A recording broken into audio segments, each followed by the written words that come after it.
In this video, I will show you how to blend layers in Photoshop so we could create our culture clash tattoo, for example. So I have here an image of Antonius of ancient Roman times. So he was famous for killing a lion. So I have this image, and I also have a tattoo or a image that I found, and it's just black and white line art. And I want to blend that in together with the statue.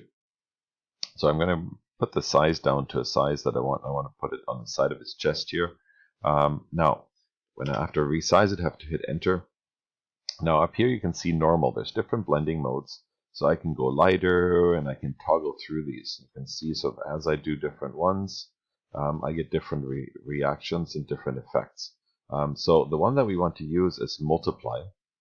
Because what happens with multiply, white multiplied with anything else stays whatever the anything else is. So that is what we would want in this case. So let's say I'm pretty happy with him here. Nice big lion. I'm going to rotate that a little bit. Here we go. Now, it doesn't quite look good with the arm here and where the tattoo ends up. So what I'm going to do is I'm going to take my opacity, bring it down a little bit so I can see where the edge is. I'm going to take my selection tool, and I'm going to go along the bottom here where we can see the tattoo and go around the edge. Just going to select that tattoo, close that selection, then I'm going to put a mask on it. By putting a mask on it, and then bring my opacity up again, so now I have that tattoo. And you can, if you leave it down a little bit, so if you wanted to blend a little bit in. But now it really looks like that tattoo is attached to him by not bleeding over into the arm. So that would be one simple way. So that's easy if you have a nice clean image already in line art. Now if you were to bring in something like this, you have a tattoo that's on somebody's arm already, and you want to use that tattoo, the first thing you'd want to do is get rid of the area around. So again, I'm going to use my selection tool. I'm going to go around the tattoo. I'm going to select the tattoo part that I want. A couple of clicks here.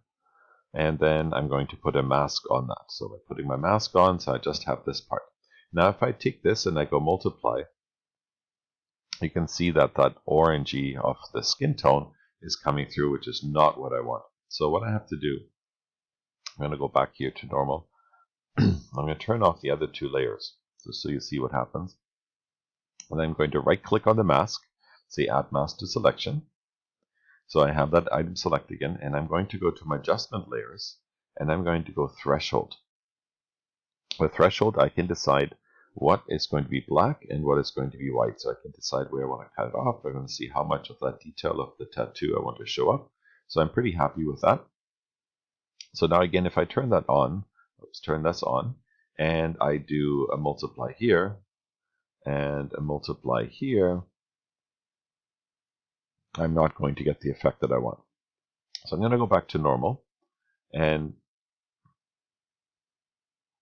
normal, and I'm going to turn off the other one. Now if just this visible part is the tattoo only.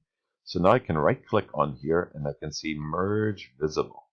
And what it does, it combined that image and the mask into, and the threshold layer into one. So I just have that image by itself. So now I can go multiply.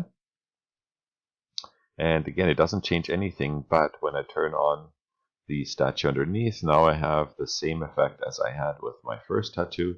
So now I can resize that and say, okay, I want that on his arm.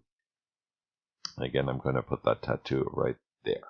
So now I've got one line tattoo here, and I have the other line tattoo. Maybe a bit overkill in this case, but you saw two techniques of adding the tattoo to the mask.